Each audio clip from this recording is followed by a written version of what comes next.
Hello વિદ્યાર્થી મિત્રો, આપણે આગળ વધીએ તો સ્ટાન્ડર્ડ 12 ચેપ્ટર નંબર 1 બેઝિક વસ્તુ હજી ચાલે છે બધી, બરાબર. હજી ચેપ્ટરની શરૂઆત જે છે થઈ નથી. આના પછી એક લેક્ચર પછી શરૂઆત કુલમના નિયમથી ચેપ્ટરની શરૂઆત બરાબર થશે. ઓકે, તો આમાં આપણે વિદ્યુત માટે પછીનો ટોપિક એવો છે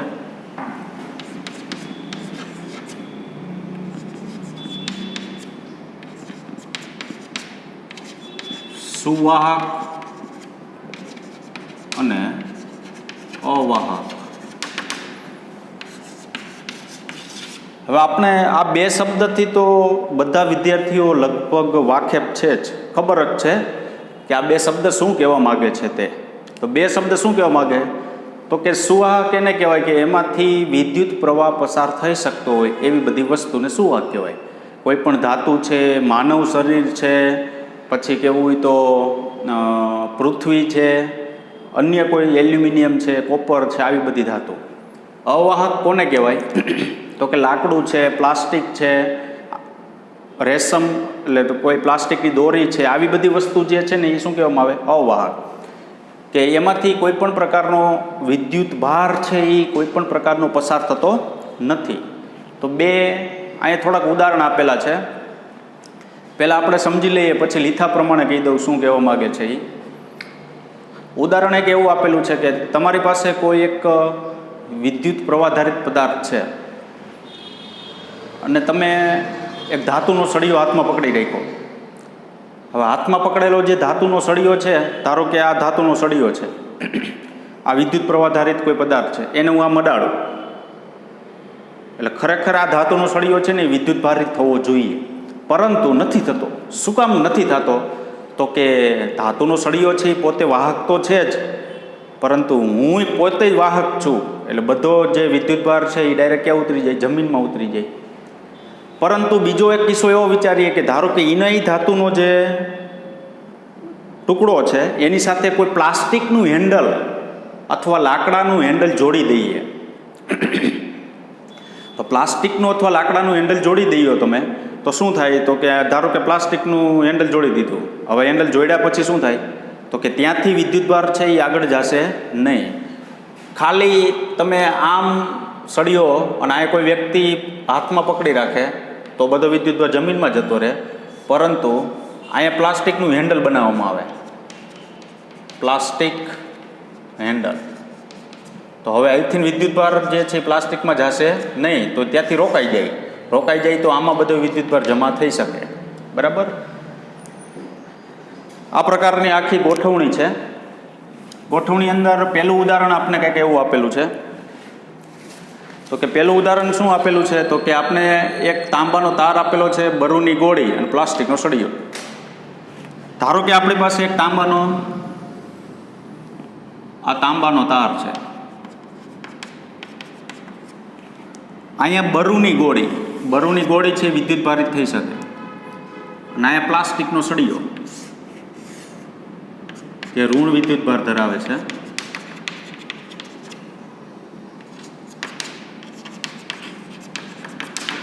શું થાય? તો કે પ્લાસ્ટિકના સળિયાને તમે અહીંયા અડાડો એટલે વિદ્યુત ભાર તાંબાના તારમાંથી આમ આગળ ચાલે, અને બરૂની ગોળી જે છે ને એ કેવી થશે? વિદ્યુત ભારિત થશે. બરાબર. પરંતુ તાંબાના તારની જગ્યાએ ધારો કે નાયલોન દોરી અથવા કોઈ દોરડું રાખવામાં આવે. કોઈ શું રાખ્યું? અહીંયા દોરડું રાખી દીધું આ તાંબાના તારની જગ્યાએ. તો શું થાય? પછી પ્લાસ્ટિકનો સળિયો ને અડાડો તો જે તાંબાનો તાર હતો એમાંથી વિદ્યુત ભાર પસાર થતો હતો એટલે આ વિદ્યુત ભારિત થતી હતી. પણ નાયલોન દોરી જો અહીં લગાડવામાં આવે ને તો એમાંથી વિદ્યુત ભાર ગતિ કરતો નથી ગતિ કરતો. એટલે એનો મતલબ એવો થયો કે આ બરૂની ગોળી છે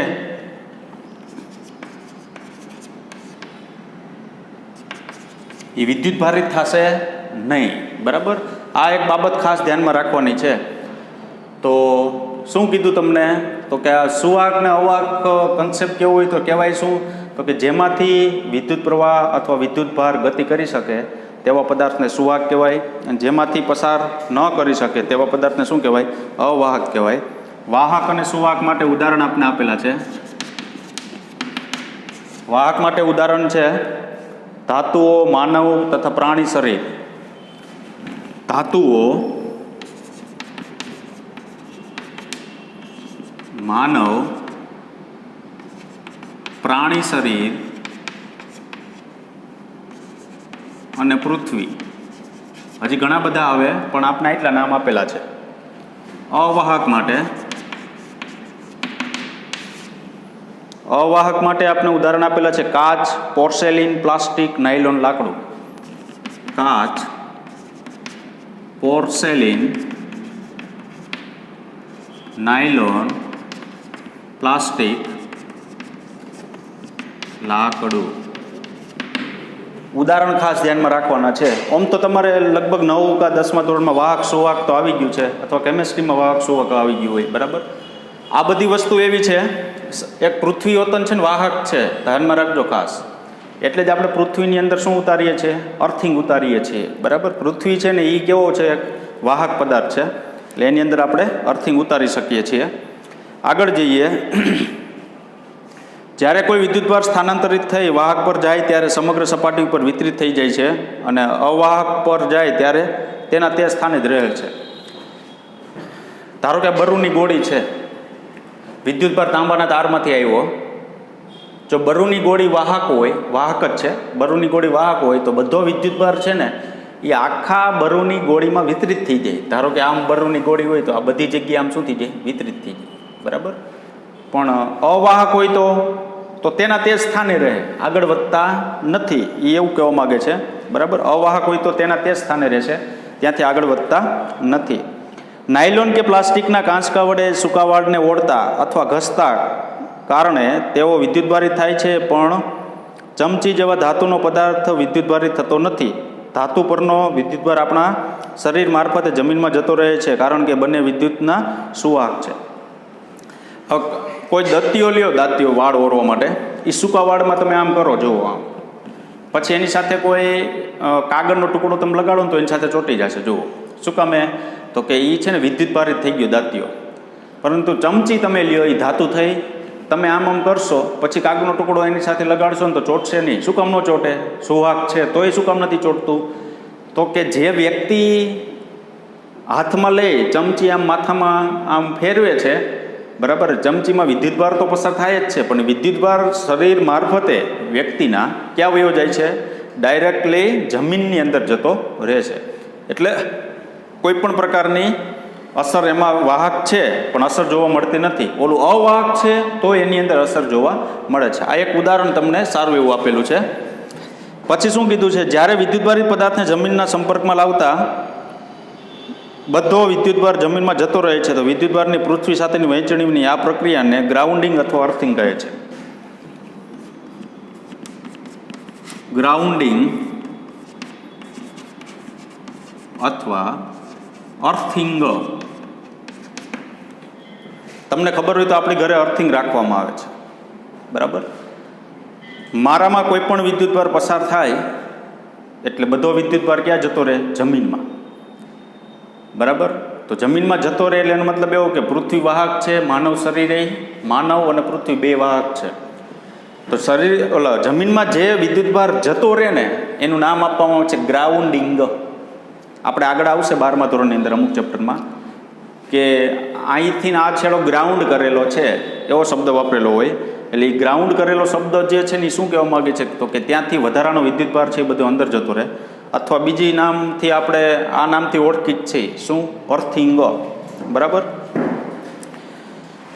અર્થિંગ જે છે ને એ વિદ્યુત માટે માનવ શરીરને હાનિકારક ન પહોંચાડે ને એના માટે રાખવામાં આવે છે. અર્થિંગ શું કામ રાખવામાં આવે છે? માનવ શરીરને કોઈ પણ પ્રકારની હાનિકારક ન પહોંચે. એટલે કે જે અર્થિંગ થાય, જે વિદ્યુતભાર છે એ બધો પૃથ્વીની અંદર જતો રહે, માનવ શરીરને કોઈ પ્રોબ્લેમ આવે નહીં એના માટે. એટલે એક લીટી બહુ સરસ લખેલી છે. એમાં શું લખેલું છે? તો કે અર્થિંગ વિદ્યુત પરિપથોને, ઉપકરણોને એક સલામતી પૂરી પાડે છે. વિદ્યુત વાયરંગ જીવંત, તટસ્થ અને અર્થ. વિદ્યુત વાયર જીવંત એટલે લાઈવ, તટસ્થ એટલે ન્યુટ્રલ,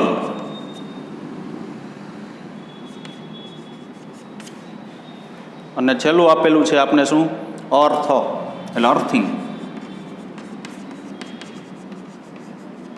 આપણી પાસે 3 પ્રકારના વાયર હોય, જીવંત હોય, તટસ્થ હોય અને અર્થ હોય. પરિપથને, કોઈ પણ પરિપથને જે પાવર છે પાવર સ્ટેશનમાંથી આવે, કે જીવંત અને તટસ્થમાંથી આવે, અને અર્થ દ્વારા વધારાનો પાવર જે છે એ પૃથ્વીની અંદર ઇલેક્ટ્રોનને શું કરે છે? જવા દે છે. બરાબર. તો વિદ્યુત વાયર આપણી પાસે 3 પ્રકારના હોય, જીવંત, તટસ્થ અને અર્થ. આ 3 પ્રકારમાંથી આ 2 છે એ પરિપથ સુધી પહોંચાડે છે, અને આના દ્વારા શું થાય? જમીનમાં જતા રહે. એટલે આપણી ટીવી છે, ફ્રીજ છે, એસી છે, આવા ઘણા બધા, ઇસ્ત્રી છે, આવા ઘણા બધા જે ઉપકરણો જે છે એને કોઈ પણ પ્રકારનો પ્રોબ્લેમ આવતો નથી. શું કામ? તો કે વધારાનો વિદ્યુતભાર એમાં જો જમા થાય તો એ અર્થ અથવા અર્થિંગ મારફતે જમીનની અંદર જતો રહે છે. એટલે આપણું ઉપકરણ જે છે એની બળવાની સંભાવના જે છે ખૂબ જ કેવી થઈ જાય? ઓછી થઈ જાય. ઉપકરણ આપણું છે એ બળતું નથી. બરાબર. એટલે છેલ્લે એક લીટી આપેલી છે, શું? પ્રથમ 2 તાર પાવર સ્ટેશન વિદ્યુત લાવે છે અને ત્રીજો જમીનમાં દાટેલ હોય છે. એટલે આ 2 છે એ પાવર લઈ આવે, વિદ્યુત પાવર સ્ટેશન જે છે ત્યાંથી પાવર લઈ આવે, જીવંત અને તટસ્થ, અને અર્થ છે એ જમીનમાં દાટેલ હોય છે.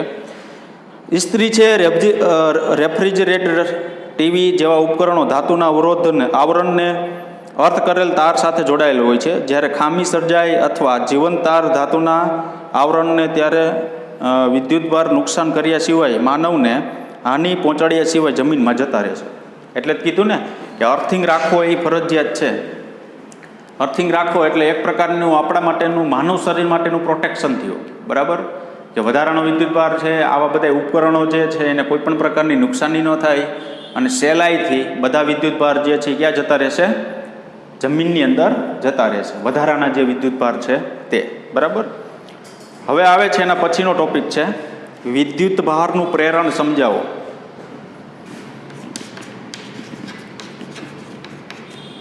વિદ્યુત ભારનું પ્રેરણ. વિદ્યુત ભારના પ્રેરણની અંદર તમારે જે એમાં આકૃતિ આપેલી છે એટલું યાદ રાખવાનું છે, આકૃતિ ઉપરથી લખી જવાનું છે. બરાબર. જો હું પહેલાં તમને સાવ એટલે સાવ ટૂંકમાં સમજાવી દઉં ઝડપથી, પછી આપણે લીથા પ્રમાણે વાંચીએ શું કહેવા માગે છે. આપણી પાસે વાહક 2 ગોળા અવાહક સ્ટેન્ડ ઉપર રાખેલા છે. આ 2 વાહક ગોળા છે, એ ગોળો અને આ બી ગોળો, એને અવાહક સ્ટેન્ડ ઉપર રાખેલા છે. આ રેડ કલરનું જે છે ને એ અવાહક સ્ટેન્ડ છે. બરાબર. હવે શું કરવામાં આવે છે તો કે બંનેને પહેલાં તો એકબીજાના સંપર્કમાં લેવામાં આવે. તો બંનેને એકબીજાના સંપર્કમાં લાવો એટલે આમ થાય.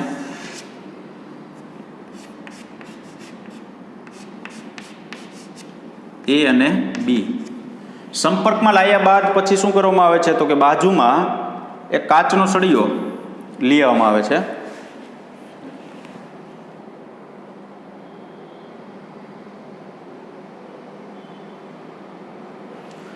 કાચનો કહો કે આપણે ધન વિદ્યુત ભારિત સળિયો લઈ આવીએ. હવે સમજજો બરાબર. ધન વિદ્યુત ભારિત સળિયો તો આપણે લઈ આવ્યા, પણ આ સળિયો છે ને ગોળાને ટચ કરવાનો નથી. ખબર પડી? ધાતુનો ગોળો છે એટલે શું હોય? વાહક ગોળો છે. વાહક ગોળો હોય અથવા વાહક કોઈ પદાર્થ હોય તેની અંદર ધન આયન પ્રોટોન અને ઋણ આયન ઇલેક્ટ્રોન હોય છે. એટલું યાદ રાખવાનું. જેટલા પ્રોટોન હોય એટલા જેની અંદર શું હોય? ઇલેક્ટ્રોન હોય. બરાબર. જેટલા અણુ છે એટલા જ પરમાણુ છે ને એટલા જ ન્યુક્લિયસ છે, એવું કહેવું હોય તો કહી શકાય.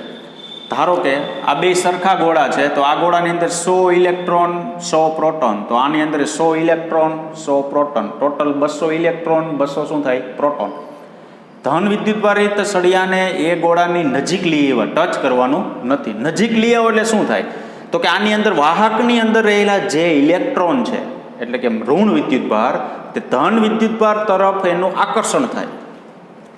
ઋણ વિદ્યુતભાર જે છે તેનું આની અંદર ઋણેય હોય ને ધનેય હોય. બરાબર. બેને એકબીજાના સંપર્કમાં લઈ આવે એટલે ટચ કરી દીધા એટલે શું થયું કીધું તમને? ધન વિદ્યુતભારિત સળિયાને એ ગોળાની નજીક લઈ આવવામાં આવે તો એ ગોળા પર ઋણ વિદ્યુતભાર જે છે એ ધન વિદ્યુતભાર તરફ આકર્ષાય એટલે એનો મતલબ એવો થયો અહીંયા બધો ઋણ વિદ્યુતભાર આમ જમા થાય.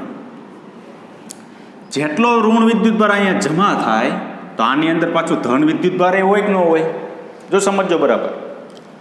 આપણી પાસે શું છે તો કે બે ધન વિદ્યુતભાર હોય તો અપાકર્ષે, બે ઋણ હોય તો અપાકર્ષે, એક ધન ને એક ઋણ હોય તો આકર્ષાય. તો આ આપણે શું કીધું? આ વાહક કીધું. વાહકની અંદર શું હોય છે તો કે અંદર ધન વિદ્યુતભાર ને ઋણ વિદ્યુતભાર બેય હોય. તો ધન ને ઋણ જો બેય હોય તો ધન સળિયું અહીં બાજુમાં લઈ આવો તમે તો ઋણ આકર્ષાય, ઋણ લઈ આવો તો ધન આકર્ષાય. હવે શું કીધું? આની અંદર ધન હોય પાછા, પણ ધનનું શું થાય? અપાકર્ષણ થાય એટલે એ જો અલગ ભાગે એટલે જુદા ભાગે સામેની સાઈડ, એટલે એ સામેની સાઈડ આમ ભાગ્યા તો કહેવાય શું? ખરેખર ધન વિદ્યુતભારિત સળિયાને આની નજીક લઈ આવવામાં આવે ત્યારે ઋણ વિદ્યુતભાર ધન વિદ્યુતભાર તરફ આકર્ષાય. જેટલા ઋણ વિદ્યુતભાર આ તરફ આકર્ષાય એટલા ધન વિદ્યુતભાર સામેના છેડે ખુલ્લા પડે એવો શબ્દ વાપરવાનો છે. ખુલ્લા કેવી રીતના પડે? તો કે આ બેયનું અપાકર્ષણ થાય છે એટલે ધન ભાગે છે. બરાબર? અપાકર્ષણ થાય એટલે શું થાય? ધન ભાગે છે. હવે બીજી એક કન્ડિશન શું થાય? આ વસ્તુ હું ઝૂમ કરીને બતાવું છું. જુઓ, આ ગોળાની અંદર અહીંયા ઋણ વિદ્યુતભાર તો ભેગા થઈ ગયા, પણ ઋણ વિદ્યુતભાર કેટલા ભેગા થાય? તો કે જેટલા ધન વિદ્યુતભાર સામે હોય ને એના પ્રમાણમાં ભેગા થાય. તો પાછા આ ગોળાની અંદર શું હોય? ઋણ વિદ્યુતભાર હોય કે ન હોય? બધાય વિદ્યુતભાર ઋણ અહીંયા ભેગા નથી થઈ જતા. હજી અહીંયા શું હોય છે? ઋણ વિદ્યુતભાર હોય છે.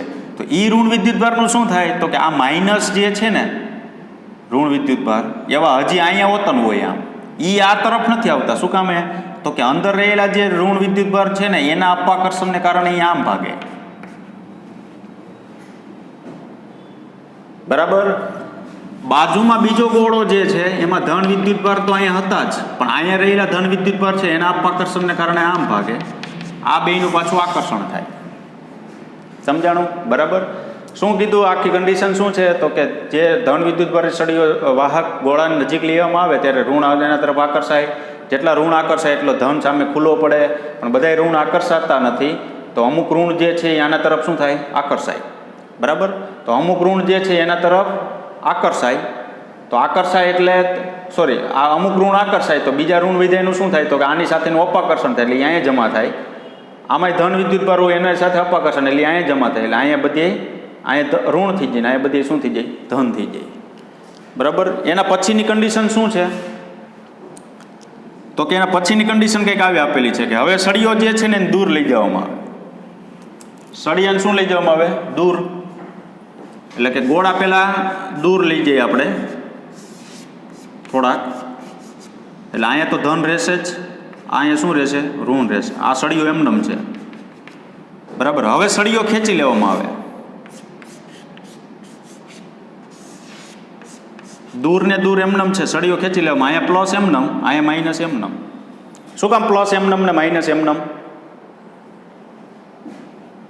તો કે અહીંયા ઋણ હતા બધા એના અપાકર્ષણને કારણે હવે અહીંયા સ્થાન એમનેમ રહેશે. અહીંયા ધન હતા એના અપાકર્ષણને કારણે સ્થાન એનું એમનેમ રહેશે. અને એક સમય એવો આવશે કે આખા ગોળાની અંદર એનું વિતરણ થઈ જશે. વિતરણ થઈ જશે એટલે તમે દૂર લઈ જાઓ ને એટલે ઋણ જે છે એ અહીંયા આ ડાબી બાજુ સપાટી ઉપર શું કામ હતા? તો કે અહીંયા સળિયો હતો એટલે હવે શું થઈ જશે? આખામાં વિતરણ થઈ જાય. તો આ જે ઘટના થાય ને એ ઘટનાને શું કહેવામાં આવે છે? વિદ્યુત ભારનું પ્રેરણ. પ્રેરણ એટલે શું? તો કે વિદ્યુત ભારિત નહોતો અને કર્યો પૂરું. એટલે એક ગોળો ઋણ વિદ્યુત ભારિત થઈ ગયો, એક ગોળો કેવો થઈ ગયો? ધન વિદ્યુત ભારિત થઈ ગયો. આખે તમારે એમાં જે લખાણ લખ્યું હોય વિદ્યુત ભારનું પ્રેરણ પૂછાય તો તમારે લખવાનું શું? બે વાહક ગોળા અવાહક સ્ટેન્ડ ઉપર ધન લઈ આવો, ઋણ લઈ આવો. ધન સામે ઋણ, આ ઋણ સામે ધન. નજીક રાખો તો આકર્ષણને કારણે એમનેમ રહેશે, દૂર કરી નાખો એટલે આખેમાં વિતરણ થઈ જશે વિદ્યુત ભારનું પૂરું. આટલી જ વસ્તુ સમજવાની છે. હવે લીથા પ્રમાણે આપણે જોઈએ શું કહેવા માગે છે એ લોકો. આકૃતિ એમાં દર્શાવ્યા પ્રમાણે અવાહક સ્ટેન્ડ પર ટેકવેલ બે ધાતુના ગોળાઓ એ અને બીને સંપર્કમાં લાવો. પહેલાં અહીંયા સંપર્કમાં લાવ્યા હતા. પહેલી પરિસ્થિતિ એવી છે કે એકબીજાને ચોંટાડી દેવાના, એટલે એકબીજાના કેવા છે? સંપર્કમાં છે એવું કહેવાય. પછી એક ધન વિદ્યુત ભારિત સળિયો ગોળા એની નજીક સ્પર્શ ન થાય તેવી રીતે લાવો. એક ધન વિદ્યુત ભારિત ગોળો છે એટલે સળિયો છે, એને આને ટચ ન થવો જોઈએ, એટલે થોડોક દૂર રાખવાનો, એવી રીતના લાવવાનો છે. એ ગોળાના મુક્ત ઇલેક્ટ્રોન સળિયા તરફ આકર્ષાય છે. એટલે આની અંદર જે મુક્ત ઇલેક્ટ્રોન હોય એમની અંદર એ સળિયા તરફ આકર્ષાય. શું કામ? તો કે ધન છે તો ઋણ એને આકર્ષે. અને ગોળા બીની દૂરની સપાટી પર તેટલો ધન વિદ્યુતભાર જો ખુલ્લો પડે, આ એ તરફ ઇલેક્ટ્રોન આકર્ષાય તો એટલો જ ધન વિદ્યુતભાર બીની સપાટી ઉપર શું થાય? ખુલ્લો પડે. બંને પ્રકારના વિદ્યુતભારો ધાતુના ગોળામાં બંધિત હોવાથી છટકી શકતા નથી. વિદ્યુતભાર જે છે ને એ બહાર ન જાય, યાદ રાખજો ખાસ. બહાર જાય ક્યારે? તો કે આની આ વસ્તુ છે ને હું આમ ગ્રાઉન્ડ કરી નાખું ને આમ, એટલે બધા વિદ્યુતભાર ક્યાં વહી જાય? જમીનની અંદર વહી જાય. પરંતુ એ તેના ગોળાની અંદર મુક્ત છે પણ બંધિત અવસ્થામાં છે. બંધિત અવસ્થામાં છે એટલે અંદર ને અંદર રહેવા માટે જ અવસ્થામાં છે, એ બહાર જઈ શકશે નહીં. હમણાં એક છેડો મારીને ગ્રાઉન્ડ કરો ને એટલે બધા ઇલેક્ટ્રોન વહી જાય. પણ એ એમનેમ આપણે છેડો માર્યો, હવાની અંદર એમનેમ છે એટલે એ આગળ જઈ શકશે નહીં. આગળ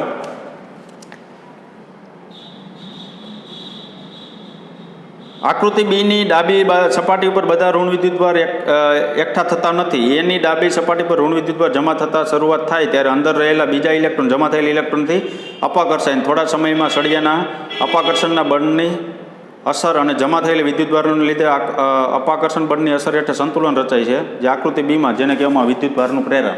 મેં આ સમજાવ્યું એ પ્રમાણે કે બધા ઇલેક્ટ્રોન છે એ બધું આકર્ષતા નથી. બીજા જે ઇલેક્ટ્રોન છે એનું આ ઇલેક્ટ્રોન સાથે અપાકર્ષણ થાય એટલે અહીંયા જમા થાય.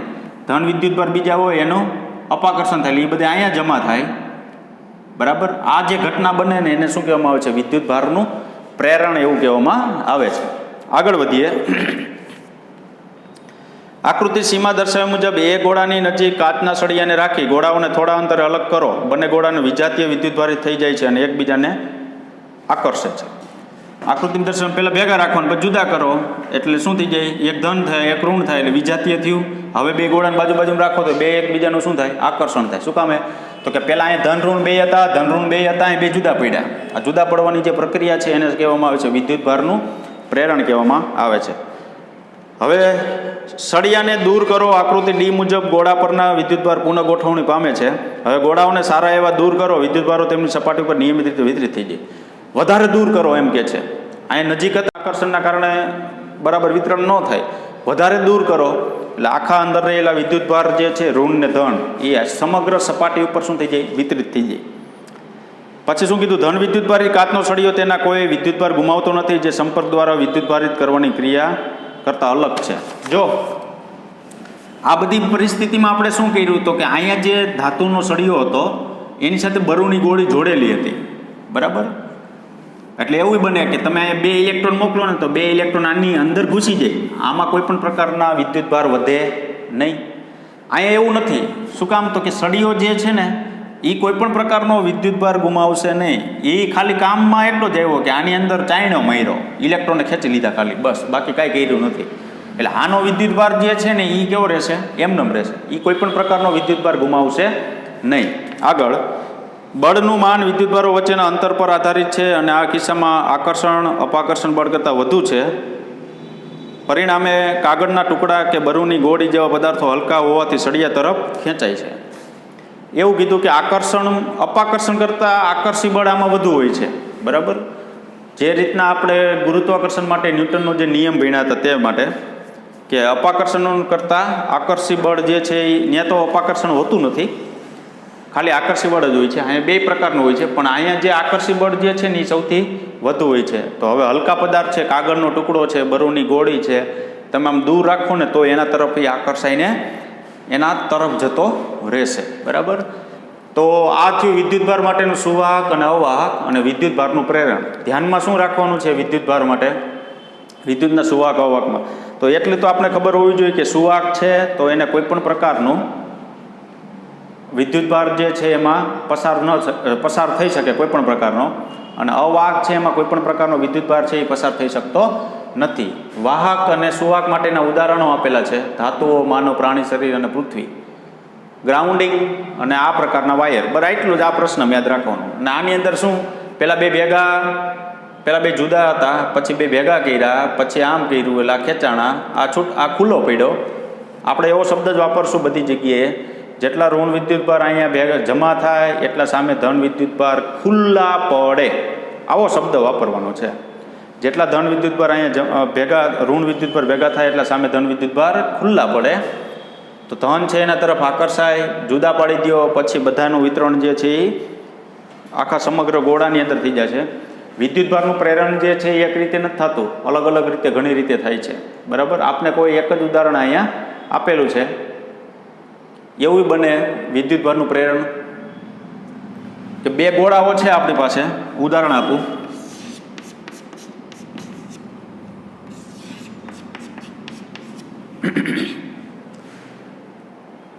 એક વિદ્યુતની દ્રષ્ટિએ તટસ્થ હોય તેવો, એટલે કે કોઈ પણ વિદ્યુતભાર ધરાવતો નથી, એટલે વિદ્યુતભાર છે એમાં પ્રેરિત થયેલો નથી. આ છે ધન વિદ્યુતભાર જ છે.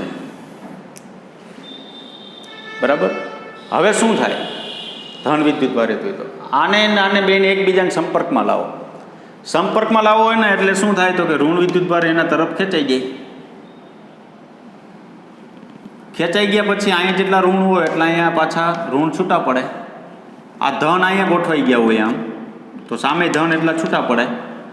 બેને એકબીજાના સંપર્કમાંથી પાછા એકબીજાના સંપર્કમાંથી જુદા પાડો એટલે એક ગોળો વિદ્યુતભારિત હતો અને બીજા ગોળાને વિદ્યુતભારિત નહોતો ને તેને વિદ્યુતભારિત કરી નાખ્યો. તો આ પ્રકારની જે ઘટના છે ને એને શું કહેવામાં આવે છે? એક પ્રકારનું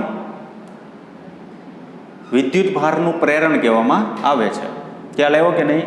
તો ઘણી અલગ અલગ રીતે થાય કે એક વિદ્યુતભારિત, જો અહીંયા શરૂઆતની અંદર છે ને બેમાંથી કોઈ વિદ્યુતભારિત ગોળાઓ નહોતા. ભલે એની અંદર અણુ છે, પરમાણુ છે, ઇલેક્ટ્રોન પ્રોટોન બધું ધરાવે છે.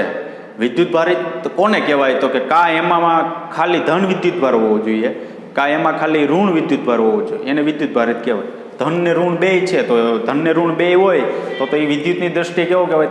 તટસ્થ કહેવાય. એટલે એનો મતલબ એવો થયો કે એનો કુલ વિદ્યુતભાર જો ગણવા જાઓ ને તો 0 મળે. મેં કીધું ને કે 100 ઇલેક્ટ્રોન હોય, 100 પ્રોટોન હોય તો પરિણામી કુલ સરવાળો કેટલો થાય? 0. પણ એ રીતના નથી કરવાનું. અહીંયા કાંઈ હતું નહીં. અહીંયા શું છે તો કે અંદરના ઇલેક્ટ્રોનની ગોઠવણી અલગ કરવાની છે કે ખાલી ધન વિદ્યુતભાર જુદા પાડી દો, ઋણ વિદ્યુતભાર જુદા પાડી દો. તો અહીંયા એ જ થાય, એક ધન વિદ્યુતભારિત હતો, એક નહોતો.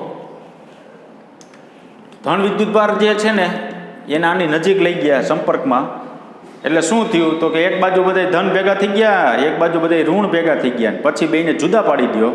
તો બેને જ્યારે જુદા પાડવામાં આવે એટલે શું થાય તો કે વિદ્યુતભારનું શું થઈ ગયું? પ્રેરણ થઈ ગયું, એક પ્રકારે એવું કહી શકાય. તો બે સિમ્પલ અને નાના ટોપિક છે. વિદ્યુત માટે સુવાહક અવાહક કોને કહેવાય અને વિદ્યુતભારનું પ્રેરણ. હવે બે ટોપિક નાના એવા છે, બરાબર? વિદ્યુતભારનું સંરક્ષણ અને ક્વોન્ટમીકરણ. એ બે ટોપિક નાના એવા ભણી લઈ, પછી સાચા ચેપ્ટરની શરૂઆત થશે કુલમના નિયમથી. ત્યાંથી આપણે પરફેક્ટ બધી વસ્તુ આપણે આવડવી જોઈએ, બરાબર? તો આપણે અહીંયા સુધી રાખીશું. Thank you very much.